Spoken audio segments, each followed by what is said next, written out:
Hello, I'm John Eldridge, and welcome to the Ransomed Heart audio podcast. For more information on Ransomed Heart Ministries, our resources and events, please visit us online at www.ransomedheart.com. This is John Eldridge, and welcome to the Ransomed Heart podcast. I am very, very excited to be able to share with you over the next few weeks some thoughts about Jesus. What I'm going to do is read excerpts from Beautiful Outlaw, which is a new book that I wrote on the personality of Jesus. There is nothing in the world that matters more than Jesus. To know him, to have him, is to have the greatest treasure you could ever have. And so it follows that our enemy's greatest work is to keep us from knowing Jesus as he really is. And he's been very effective in this over the centuries, presenting to the world distorted images of Jesus. You know what I'm talking about. Bizarre religious depictions of Jesus, or just strangely spiritual. What we have lost is the personality of Jesus, and reading the Gospels without his personality, without knowing what was in his voice, the twinkle in his eye, without knowing what he was actually like, you get a pretty strange figure doing strange things. It's like watching television with the sound turned off.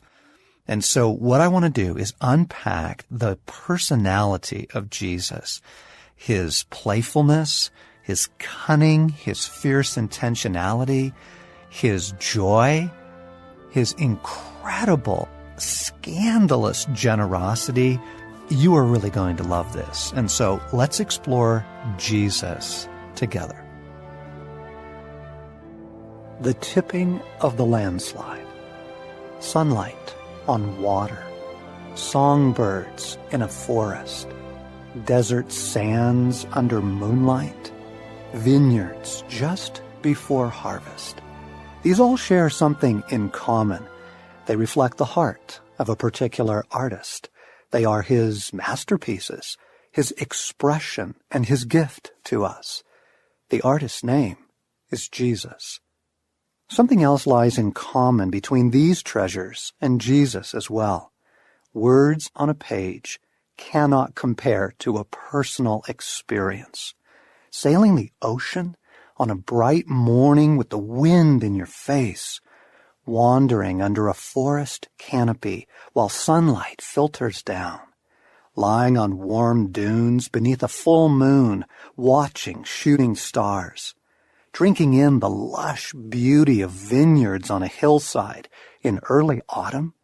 These experiences are far closer to what it is actually like to experience Jesus than mere talk of him could ever be. More words about Jesus are helpful only if they bring us to an experience of him. We don't need further speculation or debate. We need Jesus himself. And you can have him. Really. You can experience Jesus intimately. You were meant to. For despite the vandalizing of Jesus Christ, both by religion and the world, he is still alive and very much himself, though nowadays it takes a bit of uncovering to know him as he is. For to have Jesus, really have him, is to have the greatest treasure in all worlds. And to love Jesus, that is to settle the first question of human existence, of your existence. Everything else flows from there. Now, loving Jesus will not be a problem when you know him as he truly is. So, that is the place to begin, or for some of us to return to after long wandering. We have quite an adventure before us, and the greatest treasure in the world to recover as our own. And so it will help to keep close the simplest of prayers. Jesus, I ask you, for the real you. Let us begin with a story. The playfulness of God and the poison of religion. This episode takes place a week or so after Jesus saunters out of the tomb he borrowed. The Apostle John, one of Jesus' closest friends, recounts it. Afterward, Jesus appeared again to his disciples by the Sea of Tiberias. It happened this way. Simon Peter, Thomas, Nathanael from Cana, the sons of Zebedee, and 2 other disciples were together. "I'm going out to fish," Simon Peter told them, and they said, "We'll go with you." So they went out and got into the boat, but that night they caught nothing. Early in the morning, Jesus stood on the shore, but the disciples did not realize that it was Jesus.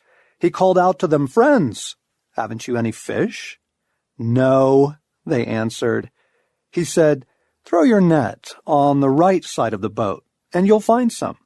And when they did, they were unable to haul the net in because of the large number of fish. And then the disciple whom Jesus loved said to Peter, "It is the Lord!" As soon as Simon Peter heard him say, "It is the Lord," he wrapped his outer garment around him, for he had taken it off, and jumped into the water. The other disciples followed in the boat, towing the net full of fish, for they were not far from shore, about 100 yards. When they landed, they saw a fire of burning coals there with fish on it, and some bread. Jesus said to them, "Bring some of the fish you have just caught." Simon Peter climbed aboard and dragged the net ashore. It was full of large fish, 153. But even with so many, the net was not torn. Jesus said to them, "Come and have breakfast." From John chapter 21. Okay, so many things are delicious about this story, it's hard to know where to dive in. First, the boys have gone fishing. Can you blame them? The events of the past 2 weeks have been, to say the least, overwhelming. The emotional high of the triumphal entry, palm branches waving, crowds shouting, "Hosanna!" It all crashed lower than anyone thought possible. Their beloved Jesus was tortured, executed, entombed. But then, fantastic beyond imagining, he appeared to them again, alive, twice, though at this moment, they're not sure where he's gone off to. Not really sure what to do next, unable to endure one more agonizing moment waiting around the house, they do what any self-respecting angler who needs to get out and clear his head does. They go fishing. Apparently, fishing naked, or darn close to it. Notice that Peter needed to put his clothes back on. Notice how casually Jesus enters the scene. His best friends don't even know it's him. This is the resurrected Lord, mind you, ruler of the heavens and the earth. Think Mount of Transfiguration. Jesus could have announced his risen presence on the beach with radiant glory. He knows there is nothing in the world that would help his mates more than to see him again. He certainly could have shouted in his commanding way, "It is I, the Lord, come thou unto me." He doesn't. He does the opposite. He hides himself a bit longer to let this play out. He simply stands on the shore, hands in his pockets like a tourist, and asks the question curious passers-by always do of fishermen, "Catch anything?"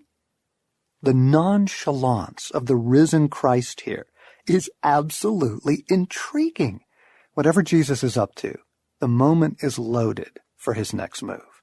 Now, 2 more things are needed to set the stage properly. First, what would you guess Jesus' mood is this particular morning? I mean, surely he must be happy.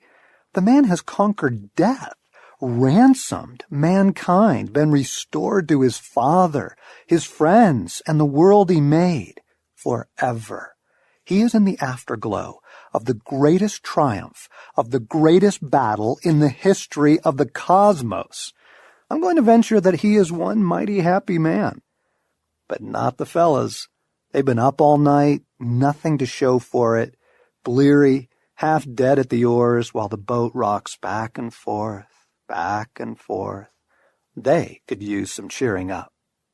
Last, how did these, his closest brothers, first encounter Jesus? It was here, along the shore of this lake, possibly this very spot, knowing how fishermen tend to keep their boat near a favorite hole. That first compelling encounter also involved a fellow skunked after a night of fishing. It, too, began with a seemingly random instruction: put out into deep water and let down the nets for a catch. When they had done so, they caught such a large number of fish that their nets began to break. So they signaled their partners in the other boat to come and help them, and they came and filled both boats so full that they began to sink. So they pulled their boats up on shore, left everything, and followed him. From Luke chapter 5. So, this has happened before. That first miraculous catch, nets bursting, boats swamping. It must have felt like ages ago after all that has unfolded, or unraveled, depending on your point of view. But it was their story, the way they got pulled into this whole revolution. Most Christians can tell you in detail how they met Jesus, especially if it was a dramatic encounter. That payload was a story this inner circle no doubt talked about many times after, as guys will do, as fishermen will especially do. Sitting around their nightly fire, somebody brings it up with a smirk. "Peter, the look on your face was priceless." And then, imitating Peter's reaction, "Go away from me, Lord, I am a sinful man." And they all fall to cracking up about it again. My buddies and I used to make an annual fishing trip to the eastern Sierra Nevada. Though our catches might not have been miraculous, we did haul in a scandalous load of fish, and in classic man fashion. Campfires, canned beans, no showers. Except one year, we brought a guy named Bill who would take an hour every morning in camp to primp and preen and even put on cologne. We'd be in the car, laying on the horn, while Bill combed gel into his hair. Years afterwards, we'd rib him for it. All anyone needed to do was start the story with, "Remember how Bill?" And somebody'd laugh, snort coffee through their nose, and the whole gang would be gasping for air again. So, here the famous disciples are 3 years later. They've pulled another all-nighter off that same beach. The boys are skunked again, and Jesus does it again. Try the other side. Again, the nets are bursting. It's how he lets them know it's him. This has all the wink of an inside joke, that rich treasure of friendship, the running gag between mates, where over time all you need to do is start the first line, and everyone cracks up all over again. Try the other side. Another jackpot, just like the good old days. Nothing more needs to be said. Peter is already in the water, thrashing for shore. Do you see the playfulness of Jesus? His timing, the tension, his hiddenness, a tourist-like question, the same lame suggestion from somebody they think knows nothing about fishing, and then bang, the catch. And the boys are hooked again. This is a beautiful story, made so much richer because of the playfulness of Jesus. And by the way, that little detail that John tosses in, that the catch was 153 fish precisely, that too is a beautiful touch. The net contained not a boatload of fish, nor about 150, nor over a gross, but precisely 153. This is, it seems to me, one of the most remarkable statistics ever computed. Consider the circumstances. This is after the crucifixion and the resurrection. Jesus is standing on the beach, newly risen from the dead, and it is only the third time the disciples have seen him since the nightmare of Calvary. And yet we learn that in the net there were 153. How was this digit discovered? Mustn't it have happened like this?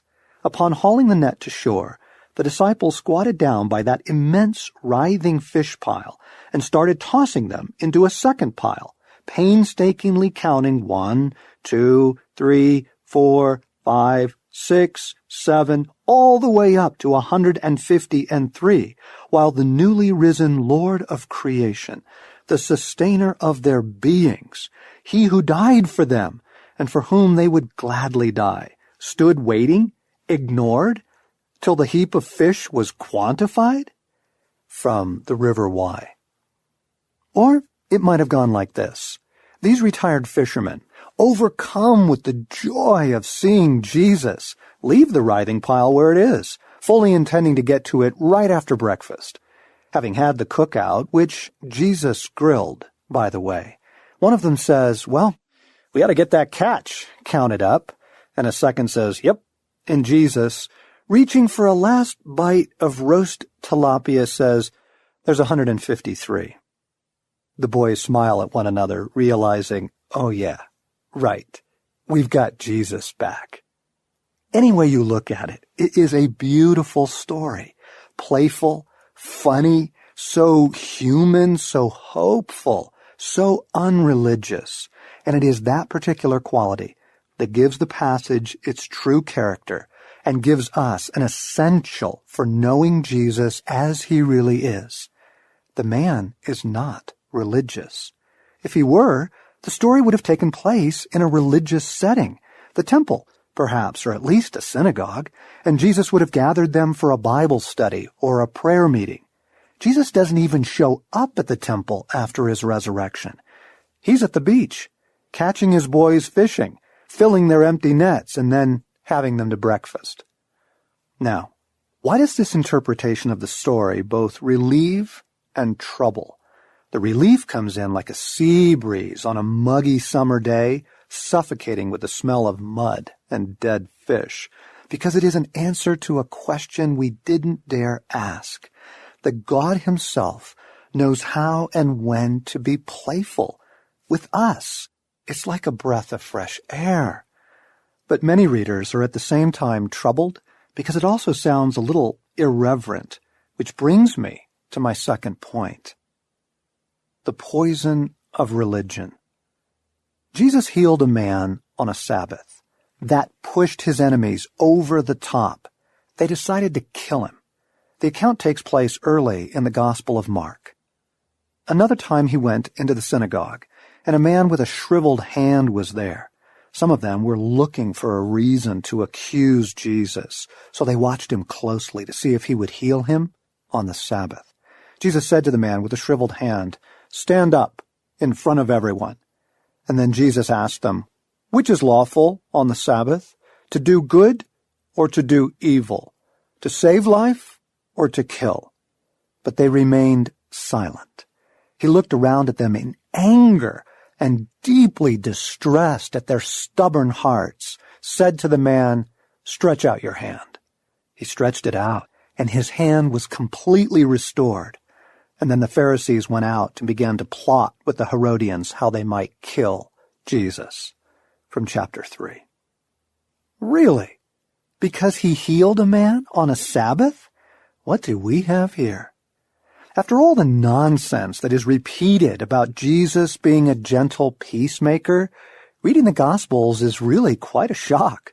We discover a Jesus who is in fact frequently embroiled in conflict, most of which he provokes himself, like healing on the Sabbath.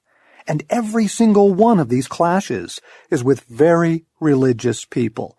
Not one hostile encounter involves a pagan, not until the end, at least, when the Roman troopers get hold of him, but he was handed over by the religious establishment.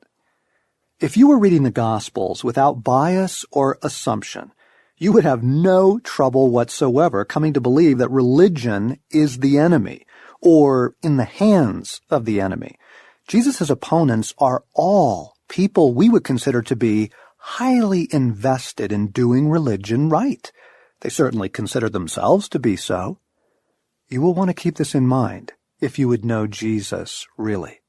For to come to know Jesus intimately, as he is, as he wants to be known, is to release a redemptive landslide in your life. There will be no stopping the goodness. The first purpose of your existence will be resolved, and from there, you are set to fulfill all of God's other purposes for you.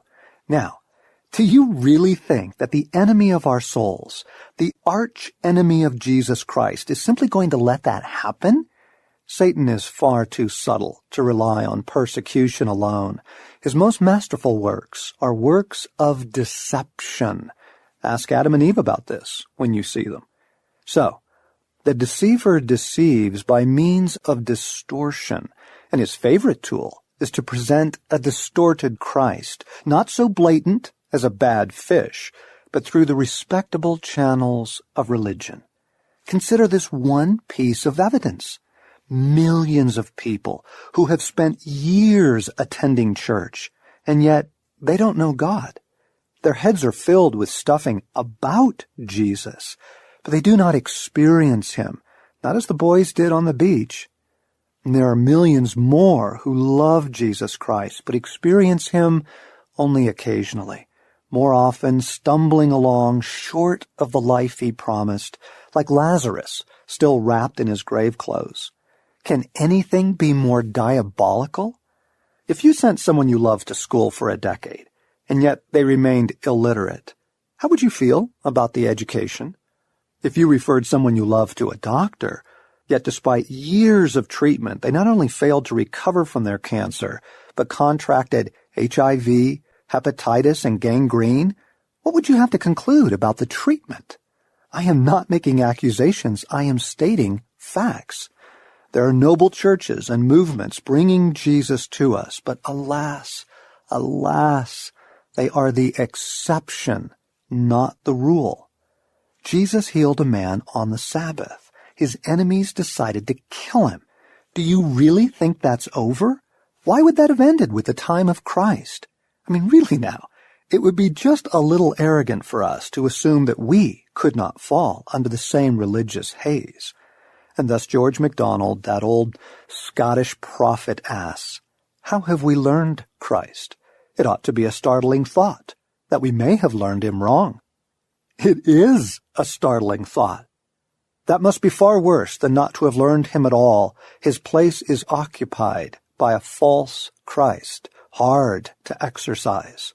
Hard to exorcise indeed, because religion gives the impression of having Christ, while it inoculates you from experiencing the real thing. Most wicked. If you want to destroy an economy, flood the market with counterfeit bills. So, the Apostle John gives a last word of warning. Dear friends, do not believe every spirit, but test the spirits to see whether they are from God, because many false prophets have gone out into the world. This is how you can recognize the Spirit of God. Every spirit that acknowledges that Jesus Christ has come in the flesh is from God. But every spirit that does not acknowledge Jesus is not from God.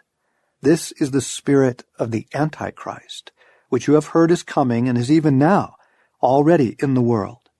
This is how we recognize the spirit of truth from the spirit of falsehood, from 1 John chapter 4. A mighty important caution, but I'm afraid we read it with the same attention we give to the average pre-flight safety demonstration in the event of a water landing. So, let's take it piece by piece. John says there is a spirit of truth, that would be the Holy Spirit, and a spirit of falsehood, which he calls the spirit of the Antichrist. He laments that many deceivers have infiltrated our world, animated by this spirit of falsehood. A sobering picture.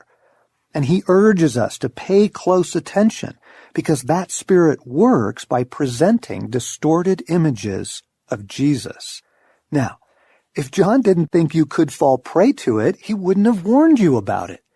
Before the ink was dry on the Gospels, the young church was swimming in this stuff. Now let me make this perfectly clear. The spirit of falsehood is often a very religious spirit. How else could it sell its deceptions? Over the past 2,000 years, it has flooded the church with counterfeit currency. I'm not talking about only the blatant stuff, the Inquisition, witch trials, televangelist scandals.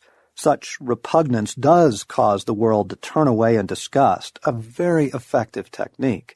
But while those forgeries have become obvious to us, consider, they were very convincing at the time. For the religious spirit is like the flu. It is constantly adapting to the environment. It would be hard to hold a witch trial in our day. So what might it be in our time? Last week, a friend heard his pastor say, "You can't know Jesus like you know your friends. He is altogether different from us." Blasphemy. You can know Jesus just as intimately as his first disciples did, maybe more so. Jesus came to be known for heaven's sakes, came to make God known to us. In the past, God spoke to our forefathers through the prophets at many times and in various ways. But in these last days, he has spoken to us by his Son. The Son is the radiance of God's glory and the exact representation of his being. From Hebrews chapter 1. Jesus came to reveal God to us. He is the defining word on God, on what the heart of God is truly like, on what God is up to in the world, and on what God is up to in your life. An intimate encounter with Jesus is the most transforming experience of human existence. To know him as he is to come home, to have his life, joy, love, and presence cannot be compared. A true knowledge of Jesus is our greatest need and our greatest happiness. To be mistaken about him is the saddest mistake of all. You've been listening to an excerpt from my new book, Beautiful Outlaw, which comes out this October. We are so excited about this project because this book is an awesome way to introduce people to this Jesus. And so, we've created a really cool book trailer that you can email your friends and a video series for groups to use, which we are giving away for free. And in fact, we're also going to give away some free signed copies of the book. And so for more information, come to beautifuloutlaw.net.